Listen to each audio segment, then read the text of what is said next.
So let's just start from here.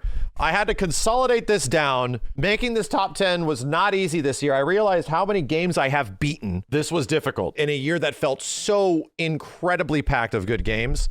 Here is where my personal top 10 goes and my favorites of games. And this isn't brand new games. It's just games that I have played this year or played a lot of. MHGU, Fatal Fury, Expedition 33, Hollow Knight, Silent Hill F, Final Fantasy Tactics re-release, Absolum, Nightreign, Kazan, and a little game no one's heard of called Chrono Trigger. So with that being said, let's start talking about each one and why these games have occupied so much of my personal headspace in 2025. And again, there's like 7 to 8 games that we did beat and we did complete this year that just didn't make it up here. Felt like I didn't beat enough games this year, but I actually beat so many. I think I ended up playing more games this year than most years I have played, dude. It's kind of insane. Why the hell is MHGU up here? How the heck did this get a space in my top 10 this year? Well, reason is Wilds didn't do it for me as much. We had a good time with it. It was like a 60-70 hour experience that I had a good time with, but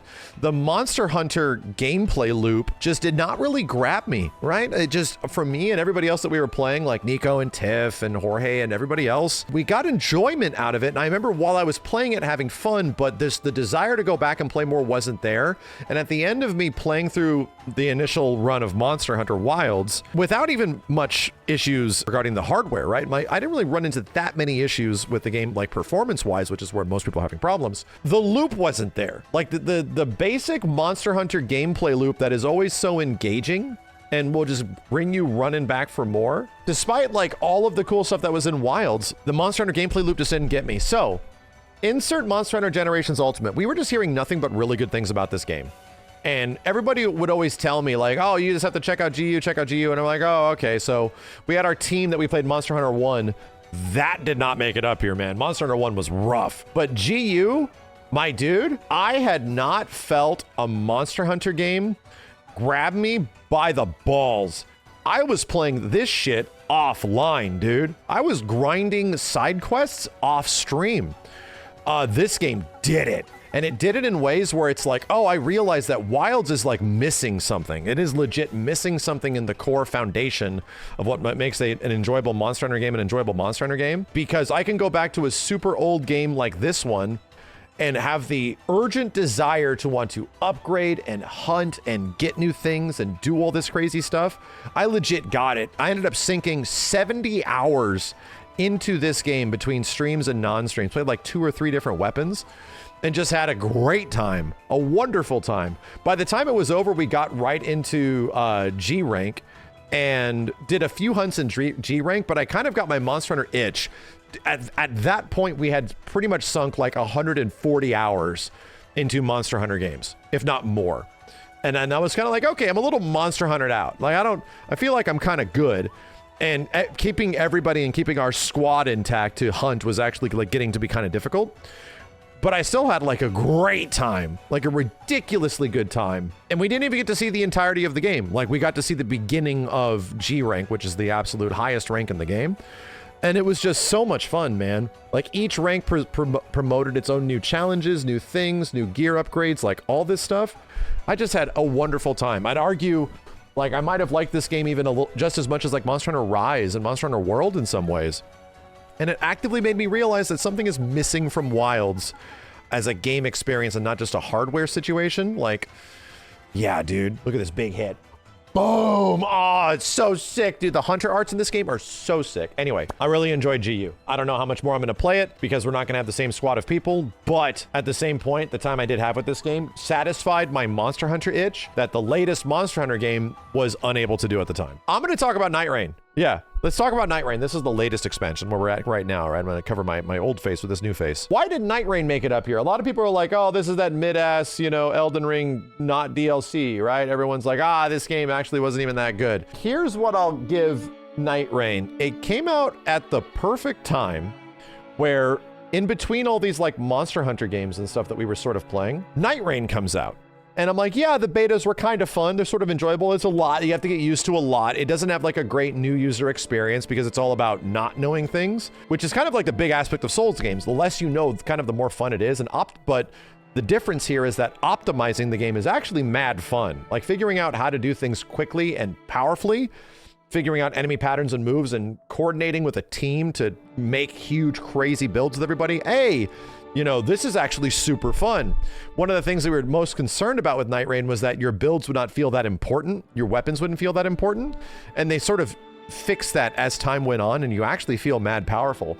So much so, between all of these different bosses and shit, between all these different games that have these big bosses that have you like hunting monsters and getting gear, my dude, I was getting more Monster Hunter vibes from Nightreign than I was from Monster Hunter. And all I can realize was that I was so excited for Monster Hunter Wilds that at so many different points throughout like the last 2 years of just waiting for a new big Monster Hunter game, I filled the gap of the Monster Hunter game that didn't do it for me with old Monster Hunter and Elden Ring Nightreign. And once we were done with GU, I sort of moved right into Nightreign, and we were like, dude, hunting big bosses and stuff like that with your friends in this game is actually mad fun. And learning and getting better and like figuring things out and doing the side quests and side questing with your friends and finding cool gear and just getting the sickest runs is really addictive. It's a very addictive game. So yeah, at times did it feel like it could have been an Elden Ring DLC? It could have.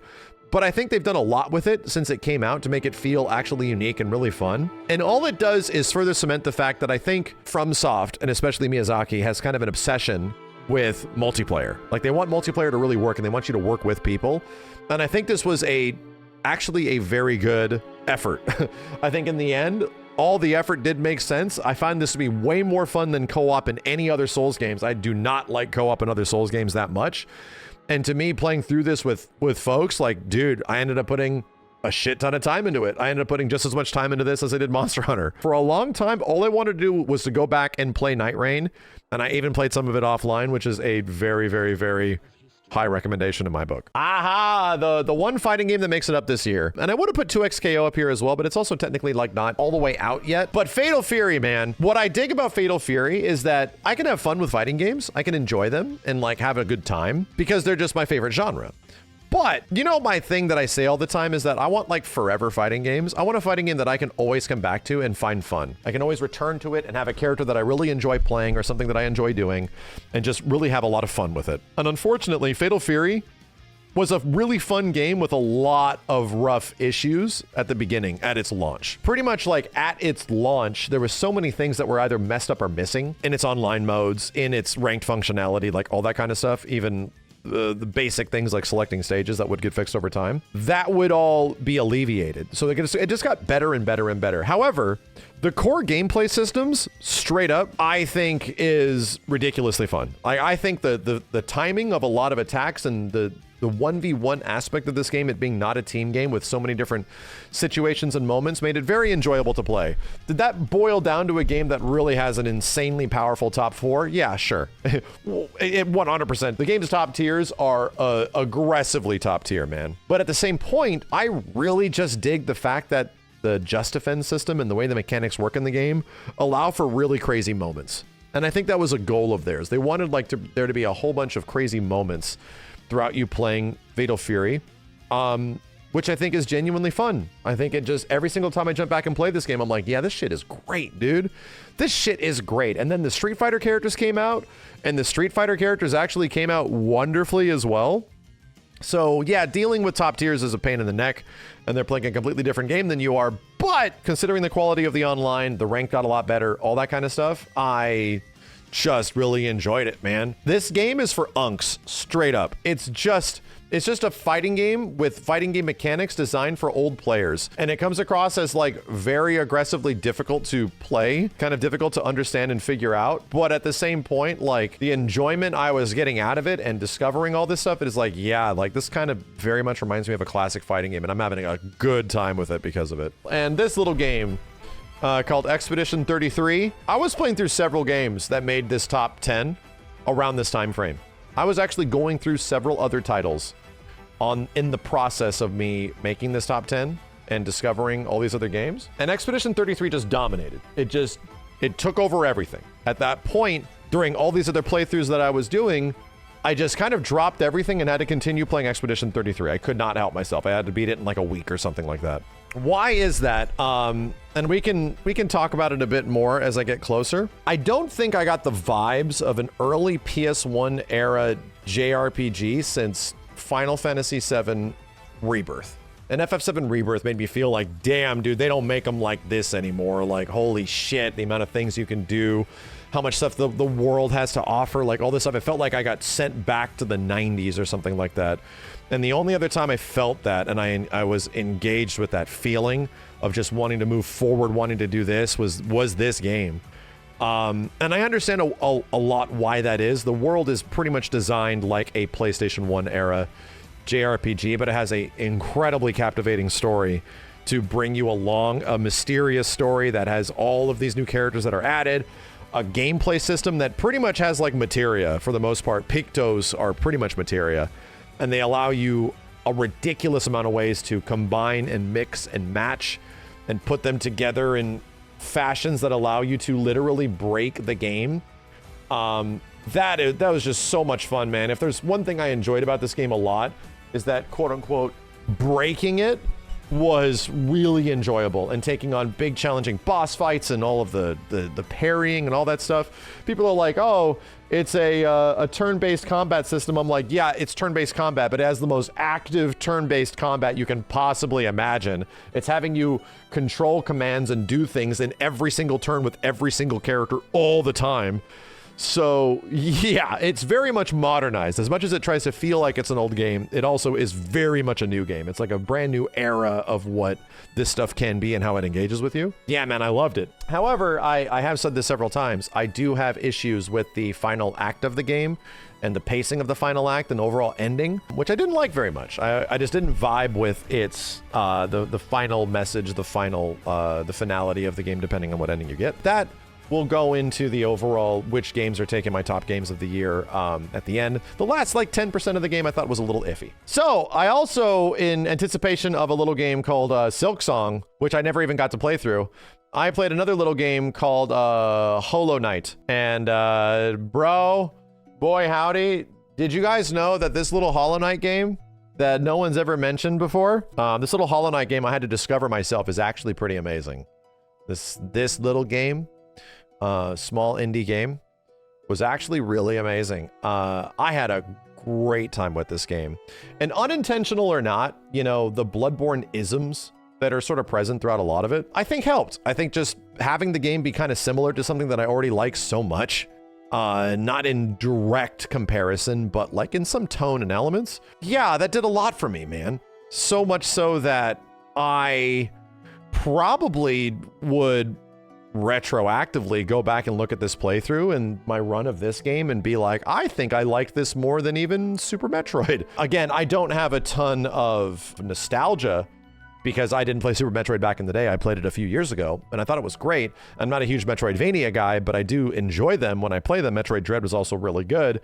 And as I was playing this, I'm like, dude, this might be one of the best Metroidvania games ever made. Like, between world building, storytelling, combat, platforming, like all that kind of stuff, how the game feels, how it controls, the visuals, like all that kind of stuff, I just think I might have liked it the most. Like, straight up. I found myself actually going back and even playing this game with my daughter and running around and just enjoying discovering stuff and figuring shit out. Like, I just had such a good time. Yeah, and the music and the story, like every aspect of it, dude, I just had a wonderful time. I just really liked it. I think I get it that this game was pretty much the Super Metroid of the modern era, where everyone would hype up Super Metroid back in the day. And I would always like wonder, like, just never even played it myself. Now I get it, but I also understand why this game is the one that is now considered to be like what is effectively the modern day Super Metroid by many accounts, because so many people got introduced to the Metroidvania game style with this game. It's just very well handled, man. From boss fights to everything. I think I just had such a great time playing through this entire experience that, yeah, I could easily do it again. At least with Super Metroid, I really liked it, but there were some parts of the game that I just did not like that much. I don't remember not liking a few parts of this game. I remember just really enjoying the whole thing, my dude, and just having a good ass time with most of it. So yeah, I got to discover why everyone loves Hollow Knight this year, and it's easily one of the best games I played. I really dug this game. I liked that it was different than traditional Silent Hills. I liked how visceral it was. The combat was simplistic, but it was, to be honest, like, you're not getting Resident Evil style combat from any of these games. That's just not happening, dude. But the situations and the moments and where the story goes and how all that stuff happens, like, I like the fact that we weren't just playing Silent Hill 1 or Silent Hill 2 again, right?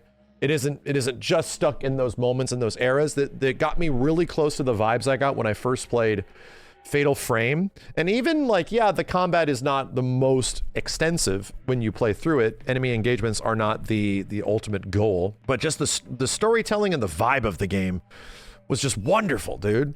I think I was not ready for this game to be as enjoyable as it was, but it really grabbed me and I just like couldn't put it down. I couldn't put it down. I was just like, I just want to play it through. I want to see what happens, especially when a certain part of the game goes down and a crazy thing happens to the main character. I was like, whoa, where is this story going now, man? Like, what is happening? I just really liked it. I don't know if I liked it as much as some of the previous Silent Hill games, but I don't know if I want to compare it to it. All I can say is that of all the games that I played this year, it's up there, dude. It's definitely up there. There were very, very few parts of this game's campaign, which isn't super long, that I did not enjoy. Because of that, it easily makes some of the most fun I had with any of the games I played in 2025. Tic Tacs. Oh, man. We now have what, in my opinion, is sort of the quintessential standard. How you can treat an old school 2D or slightly 3D PlayStation 1 era game. This is the way to do it, man. Like, straight up. Like, and as a reminder, Final Fantasy Tactics we've played on the channel like 10 years ago. This game was my second favorite RPG ever. After Final Fantasy VII OG, like, you know, what's my #1 game of all time. My second favorite RPG was Final Fantasy Tactics, and of all of the, I played them right after each other. I would play several other games after that, but this one, as I played it, as I went through it, my dude, it just grabbed me. I can't believe that it grabbed me again. Having the experience that I've had 4 to 5 different times throughout the entire experience and going through this thing again, I wasn't ready for the gameplay to be the thing that would elevate itself over most things again, where I'm just like, wow, I find myself sitting here on like an Xbox ROG Ally or some wild thing playing it all over again.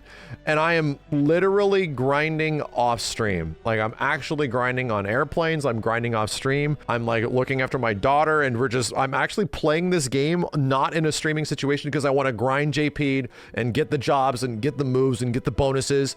It just does it for me every single time. I don't know what it is about this game every single moment. And then you got crazy voice acting, the presentation's insane, everything about it, from quality of life to everything, is like, to me, just the quintessential way you can take an old classic and modernize the heck out of it. And if the game holds up, dude, through that process, it is that good. I actually think this game is that good. I loved it. It takes away like I say like potentially 5 to 15 hours of the overall playthrough because you don't have to deal with BS nearly as much, but because of that, it's just a breeze. It's such a breezy experience. And the hardest difficulty, which is brand new, awesome. Just awesome, dude. The tactician difficulty for me was wonderful because I already knew it threw a bunch of surprises. Yeah, Tactics is one of my favorite games of 2025, bar none. Oh boy, I'm excited to talk about this one. Man, so this game, as I explained earlier, this little Kazan game was one of the games that got totally usurped by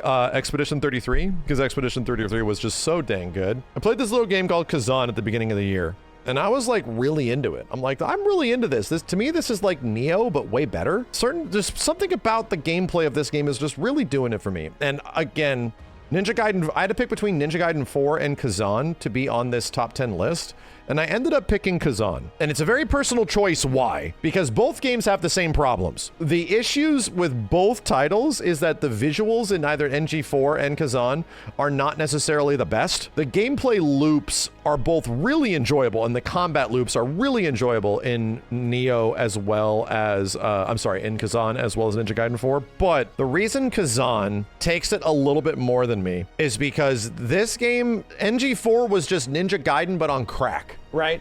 It was just, here's Ninja Gaiden, but with a whole bunch more stuff, right? And the game's just crackhead gaming. I loved it for that. I thought that was so much fun that is that. But NG4 had a lot of like weird gameplay things that I don't know why they did this between save points and checkpointing, and its economy was kind of weird, like how you earn abilities and stuff like that. Things were just sort of off a little bit, but as I played through it, the gameplay, like the raw gameplay loop, was so enjoyable that I just wanted to play it. Kazan, to me, is a better Neo, and that's the best comparison you can have here, is that there's already a lot of Ninja Gaiden in Neo, and this game is literally designed around Neo, like Neo 1 or Neo 2. It doesn't have as many weapons, but it's very much gameplay focused, and it's still a Souls-like, don't get me wrong, this is a Souls-like, but it is the most action game Souls-like you can possibly have, to the point where, dude, we got a dev that finally found a balance between making a Souls-like and having really engaging, really hyper action game focus and oriented combat. We finally did it, dude. There's a lot of similar weapons between like spear and greatsword and dual blades, and this game only has like 4. It only has like a few different weapons that you can actually pick from, and I exclusively played greatsword the entire time. My dude, I think this game has the best greatsword in a video game ever. I can't tell you how incredible it is to use this weapon in this game and do cool shit with it. I can't even tell you. Like, it's just an absolute dream. And every time I would come back to it, I would be blown away by how good it was and how many crazy moments and things you can do and setups and counters and parries. Like, I loved it, man. The only other thing that compares is like Monster Hunter games, where this game clearly was using Monster Hunter Greatsword as a basis of how it wants to create its combat. And dude, you can tell because they go crazy with it. A lot of people like to ham up and talk about the spear and dual blades and these other weapons. But dude, like I didn't even need it. I didn't even need to switch weapons because the greatsword throughout my 40+ hour playthrough was just perfect. It was exactly what I wanted. I just had such a good time. This game pretty much is like Siegfried / Nightmare from Soul Calibur, the game. You can just self-inject Siegfried or Nightmare from Soul Calibur 1 or 2 into this game as the main character, and that's pretty much the story. Like, and the story is kind of like not particularly like super engaging or really great. It's okay. And in the same way that NG4 was, but it was just the amount of cool new things you get, cool gear, how many times you have to change your weapon, upgrading. That natural process to me was a lot easier and more comprehensible than even a game like Neo, because it just wasn't as much like loot garbage, like just barf loot everywhere. It didn't really have that. Kazan was so much fun, man. Like, as a guy that's into action games that really was looking to engage with enemies, like I want to engage with these enemies, this game gives you that. It's wild. This might be one of my favorite games I've played. Like, no kidding. I might just end up giving this game so much glaze at the end of it that it might not be overall one of my best games I've ever played, but this game had some of the most fun, like, core gameplay mechanical things that I have experienced in a game in a long time. I can't sing its praises anymore, man. If you get Kazan on sale, I highly recommend it, especially if you're into, like, greatsword gameplay. Yeah, to add to my top games of the year, dude, Absolum 100% is up there. I legit think that in the year of our Lord 2025, we might have a roguelite beat 'em up that I consider to be probably one of my favorite beat 'em ups. And I'm not a huge beat 'em up guy. I enjoy them. I have fun with them. But no kidding, like, I think this game is better than Alien vs. Predator, which has aliens and Predator and does a lot for me, my dude. But something about Absolum and its characters and its progression and making builds and becoming powerful, dude, I legit think that, like, the mixture of beat 'em up with roguelite is genius. Being able to replay and find new things and new builds and new areas and all the stuff which this game does have to offer, like, that was just so enjoyable. And boss fights, the parry system, the everything about its combat, how crazy you can become buff if you know what you're doing, like its progression in the story, like its last boss fight, so much of it. The fact that it's co-op, you can actually co-op with, dude, Absolum just caught me by surprise. I really love its art style. I think everything about it is like sort of like hyper fantasy Lord of the Rings in many ways. This shit was just so good. This shit was so good. Why did Hades 2 not make it? Because I didn't play it. I ultimately chose to play through a lot of games like Absolum instead of like Hades 2. Hades 2 came out at a weird time, so I didn't even play it. For the games that I played, I can't believe how good this game was. I just can't believe it. This game did for me what I wanted Dragon's Crown to do, right? Dragon's Crown I always try to get into, but I just could never get into it. Absolum did it for me, man. I had such a good time with it. Such a good time with it. It was just so much fun. So I'm looking forward to playing games like Hades too, because it is kind of similar. They're sort of like beat 'em up likes, you know? But this one was a mega breath of fresh air. And I hear they're doing more. I can't wait to play more of it, man. Absolum was that good. It was very fun solo. I think it's very good solo. It's a bit challenging. It's a bit hard, don't get me wrong.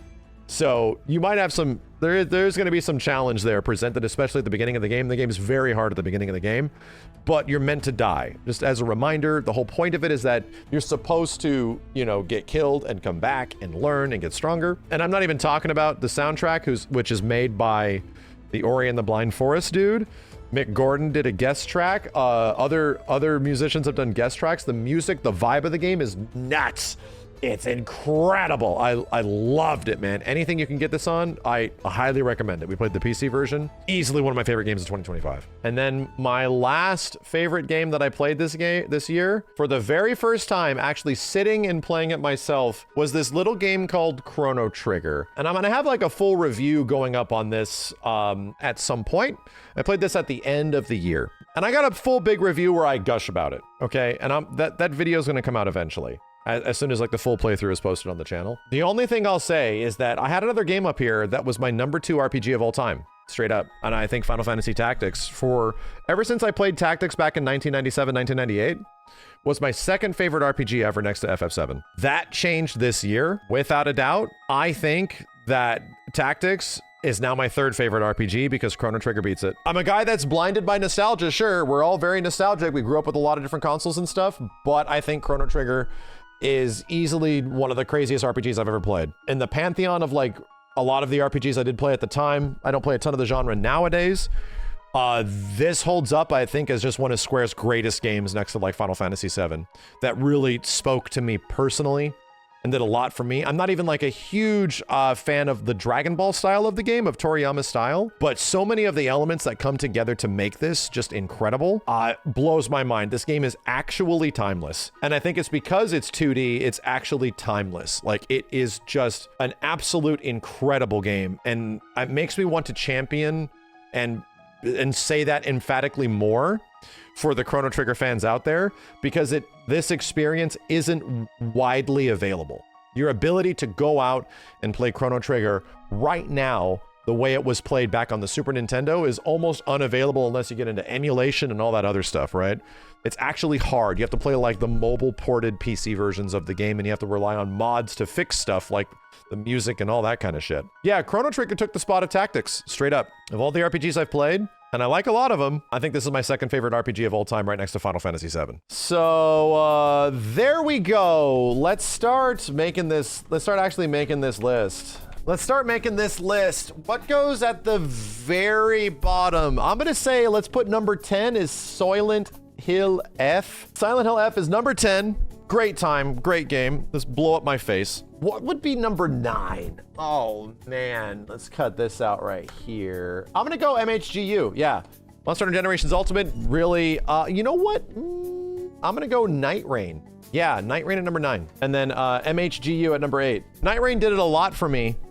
Because it was like fulfilling a Monster Hunter desire. MHGU impressed me so much because of its limitations. In similar ways that like Chrono Trigger really impressed me because of the game's limitations. Dude, I cannot believe that MHGU was a 3DS game that got updated, right? That got like ported and with just mostly the same assets and shit like that. That is insane to me. The vibes, the music, the visuals, like the entire feeling of the game, how it controls everything, has some funk to it, but it's still really fun. And like it's like the quintessential classic Monster Hunter game that you can play, and it's still ridiculously enjoyable to play. It doesn't have all the bells and whistles and stuff, but it's, oh, I love it, man.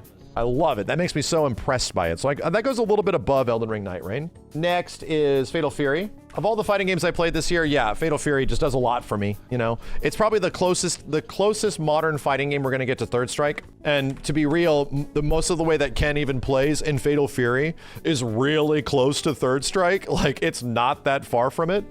So yeah, I'll give Fatal Fury as number 7. And then I think I will go with... Hollow Knight at number 6. Again, I'm not the biggest fan of Metroidvanias, but I really dug this one. And I'd argue this was one of the easiest to play, one of the most enjoyable Metroidvanias I had ever played. And I really liked Metroid Dread, but even points in Metroid Dread, I was like, this isn't great. Like, some parts of this are not great. I really don't remember parts of Hollow Knight that I didn't like very much. So I still really enjoyed it, and I liked the story, and I liked the characters. Like, so much of that vibe and world building, man, oh man. And I think I'm gonna put Tic Tacs at number 5. What a remaster, dude. I'd honestly argue one of the best ways that you could remaster a classic RPG. It gives you the original experience if you want it, and offering a significantly, like, improved sort of vibe that the game had, what I love about Tactics, man, is that the enhanced version of the game feels like it's the way the game always should have been. You're almost like confounded that you went back and you played the old game and you're like, dude, it was really like this. Like, oh my God, the way that they handled it and the way that there was like the love, care, and attention from the original developers of like, if we were able to make this the most enhanced experience we possibly could, how would we do it? Bro, like, this is ultimately the way to do it. It's the best way to do it. I honestly hope that Square learns from this, and for maybe some future RPGs that they want to release, that they actually take some of the notes that Tactics applies and uses it for other remasters, especially 2D remasters. My God, dude. I think Tactics was just handled so wonderfully well for what at the time was my second favorite RPG of all time. And then next is Absolum. Yeah, that's number 4. The fact that Absolum was a new game that kind of came out and just blew my mind, that does a lot. It does a lot, that mixing and matching the genres, putting something up here that is putting something that is close to a beat 'em up and a roguelite and mixing them together in a wonderful fashion. And the entire game is that. It isn't just like a side mode like Streets of Rage or the Ninja Turtles game. Nah, dude, like this shit was great. It was so much fun to play. Was it super long? It wasn't, but like the 20 to 30 hours I had with it was a great time. Just a wonderful time. Number 3, dang, dude, it made it this far. I cannot believe how much Kazan does it for me. I can't believe it. Every time I came back to the Kazan, I'm like, I cannot believe this game, dude. Look at how sick this shit is. Look how sick it is. It's so sick. I just love it. I can't help it, man. And there's like even New Game Plus stuff that I didn't get a chance to do. There's New Game Plus in most of the games that are up here. I would probably put Kazan at number 1. If it didn't have some of the issues that actually still, the game is butt ugly, bro. Like, I'll be honest, it can look cool at times. It looks really cool, but this Kazan game is butt ugly. Like, it's got one of the funkiest art directions that you could possibly ever imagine. I cannot imagine how butt ugly it is, to the point where that hurts a lot. It definitely would be greatly beneficial if it had the art design of a Soul Calibur or something like that. Oh, dude, if it actually had color. It runs great, don't get me wrong. I can't get around that. Like, and the story is there. It's a thing. The gameplay just does it for me so much. And I'm a gameplay guy, dude. I could not help it. I was being engaged by Kazan the entire time. How funny is it that we would land here at the end of all things in 2025 with 2 games that are very similar, and my number 1 and 2 games go like this. They go like this. Number 1 is Expedition 33. Number 2 is Chrono Trigger. Yep, I have to do it. And man, Chrono Trigger was incredible. It is just a wonderful game. Like, one of the best RPGs I've ever played. But the fact that, like, dude, so much about Expedition 33 just blows my mind. I feel like I would have a much different feeling if I had played Chrono Trigger back in the day, in the perspective of playing it when it was younger, right? When it was actually back then, I probably would have liked Chrono Trigger more than even Final Fantasy VII, because that would have been the first game that I was experiencing. But something about, like, my dude, the music of both of these games are so similar, also very similar games. The fact that Expedition 33 came out of nowhere, I know this game is good. And I was like, okay, let's see how good it is. Oh, it's actually friggin' amazing, my dude. Does it mean Expedition 33 is my top 2 RPG? It doesn't. And here's where I can talk to you guys about why you can have a number 1 game of the year and it still has issues. Chrono Trigger, to me, still, I don't think I would change much about the game at all. I think it's practically a flawless game. It's that good. However, some of the crazy shit that they do in Expedition 33, and they're able to pull it off with the perspective of modern game development, makes me deeply respect it. I deeply respect what they were able to pull off and executed this game as a vision. That does a lot for me. But I even have issues. I talked about this earlier. Expedition 33, my dude, I don't like the ending. And I think the last 10% of the game is not necessarily great. It's been changed and balanced and adjusted. Like, it wasn't just me that was having this problem. I played the game in the first week it was out, but the last 10% final act of the game was very weird, right? It very much like gives you this power. It breaks the game in a way that is a little too game breaking. The ending itself is good for the story that it eventually starts telling in the final act, but then it kind of ignores a lot of the stuff that was in the first couple of acts that I'm like, we sort of lost like the theme of the game here. Even that being the case, bro, like this was a game where I'm just blown away. I'm just sitting here like, bro, the entirety of the game just blown away by how much fun I'm enjoying looking around for stuff, the exploration of the game, the character development of the game, how good those characters are to play in combat, how you can take a turn-based combat system and make it as much fun as it is. I just found myself just going, wow, look at what, just, geez, I can look at what is going on. Like, wow, look at this place. Like, just freaking who made this game? What's going on? I just love it, bro. It's just an absolute treat. It's getting all the accolades in the world, and will it go down as one of the like greatest games of all time? I think for many people it will. I think until the very last 10% of the game, for me it was. I'm like, this might be one of the best games I've ever played, dude. And I went back to my playthrough and I found myself saying that several times. As we were playing it, like I literally have clips of me. I just did the year-end compilation.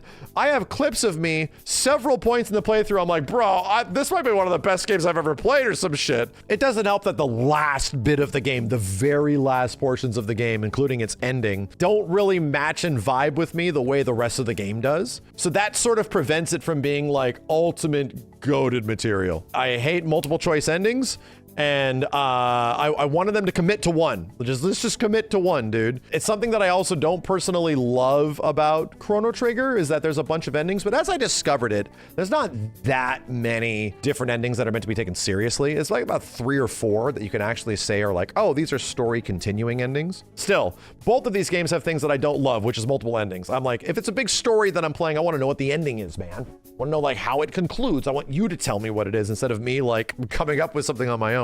It doesn't take away from the fact that the majority of the game, the greater 90% of it, I just could not believe what I was playing. I can't believe it. I can't believe you can make a game like this and it can find its success. I cannot believe it, man. Yeah, Expedition 33 gets a lot of brownie points because of how shocking it was. How shocking it was that I can be playing a game like this in this modern time. We can have developers that actually execute this kind of a game and its vision, which was very similar to a game like Chrono Trigger. You know, it was very similar to Chrono Trigger in many ways. That's my top 10 of the year. Silent Hill F, Elden Ring Nightreign, Generations Ultimate, Fatal Fury, Hollow Knight, FF Tactics. Damn, a lot of RPGs this year, including Kazan, technically. Absolum, Kazan, Chrono Trigger, and Expedition 33. The fact that Expedition 33 is a new game and a new IP that came out this year kind of does a lot for me, man. It kind of gives it a lot of bonus points that I just was unready for this game to be nearly as good as it was. It was just a thing we were going to try. It looks kind of cool. Oh my God, why is this shit not